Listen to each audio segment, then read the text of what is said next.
Hi, everybody. It's GW again. Gonna be a just before Christmas type of podcast here, just another YouTube extravaganza. I hope everybody enjoys doing this. I really do. So if you like it, if you like what I'm doing, subscribe, follow, hit the button down below, send money, do something, worthwhile with your day as you do that. But today we're talking about Christmas, and Christmas is really the celebration of the birth of Christ. And Christianity is the religion that generally celebrates Christmas, but all other organizations, other religions also follow suit in the fact that they like to get presents and they like to give presents. So if it's not Christmas Day, it's some other type of thing that they rejoice in as they go through this time.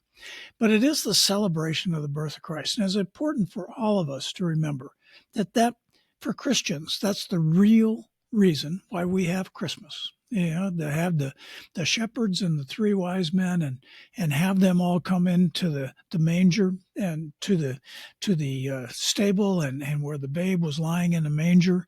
And it's just a good thing. Now, we also understand, of course, that it's been commercialized a little bit over the years.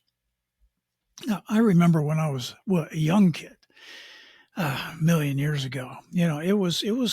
We all thought it was pretty commercialized then, and it was. I mean, that's the day of the red wagons and the little BB guns that were ticking off around the thing. But now Christmas, you see Christmas out there in the stores before Halloween. And that's a long time. That's a full 2.5 months before the actual time of Christmas. But it does, in just about as many cases as it celebrates the birth of Christ, it celebrates the legend of Santa Claus. Now, Santa Claus, a good legend. It depends on who you talk to or where it started from, but it started a long, long time ago. And, good old St. Nick was up there and he was doing good things, and they did. And so you had different types of things like Silent Night being written as a guitar for a guitar, a single guitar. And it was done in a time when they were supposed to have a big to do, but snow came in, and so the person had to just kind of make do. And they did that with Silent Night. And it was wonderful. So what do we have with Christmas?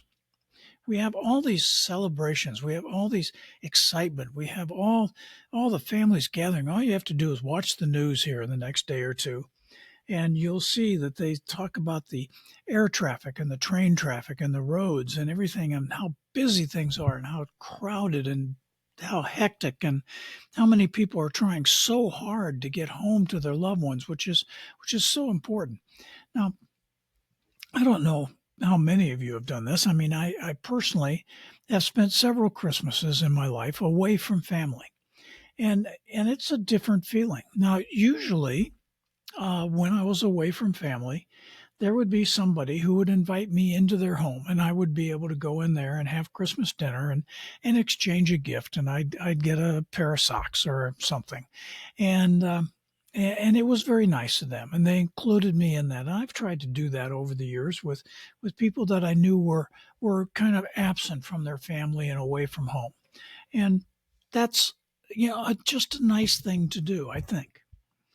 But we have Christmas traditions that you have. And first of all, when you look at Christmas traditions, is it important for you as an adult? I'm at the age, most people my age are grandfathers, and they have lots of grandkids, and they have all this and that, and what's important is it important that the traditions that I grew up with, that they are maintained? Well, some of those are, maybe going to candlelight service, or, doing something as a family, kind of a quiet, peaceful type of thing.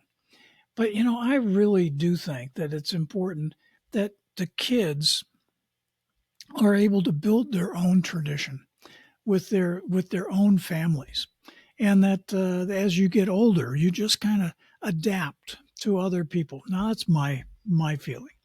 Now, I've been around families where they are very much, this is the way that we did it when we were growing up. We're going to continue to do it that way, and grandma and granddad and great grandma and great granddad are sitting over there, and they're going to enjoy it, and they're going to get all their gifts, and off they go. So everybody has their own way.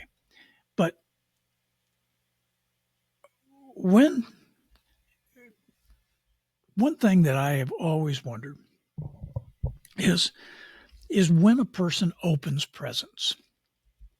Now, when I was growing up, my dad was probably the biggest kid in the family at Christmas time. Not any other part of the year, but at Christmas time. He loved Christmas. And so he was a preacher.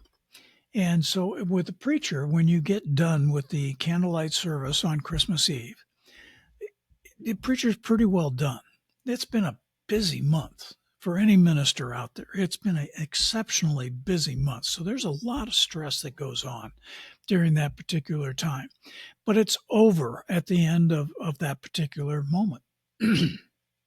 So you come home after that, and Dad would want to open presents on Christmas Eve. So we would get home at about 10 o'clock, 9 o'clock, and we would start opening presents then. And of course, depending on the year, sometimes it took quite a while before that got done. And then we would enjoy those presents for a while. We'd go to bed very late, and we'd get up in the morning, and my sister and I would come downstairs, and Santa would have come, and there would be a few more presents that were there, in the stockings, hung with great care, of course. And so we'd have that. And then because my family is a family of readers, we would each have a book, and we would go and we would enjoy our book. It'd be a very quiet day on Christmas Day. Dad was getting the quiet and relaxation that he needed. The rest of us were just enjoying ourselves and playing with the new toys that we had and things like that. It was great. But, as I have gotten older, I didn't continue that. As when my wife and I, when we had our daughter, we have made our own traditions as we did that. I remember what I did as a child with great glee, really. I was very happy with that. But I'm very happy to have other traditions that go on with my daughter now. And as she grows her family, it's wonderful how we do that.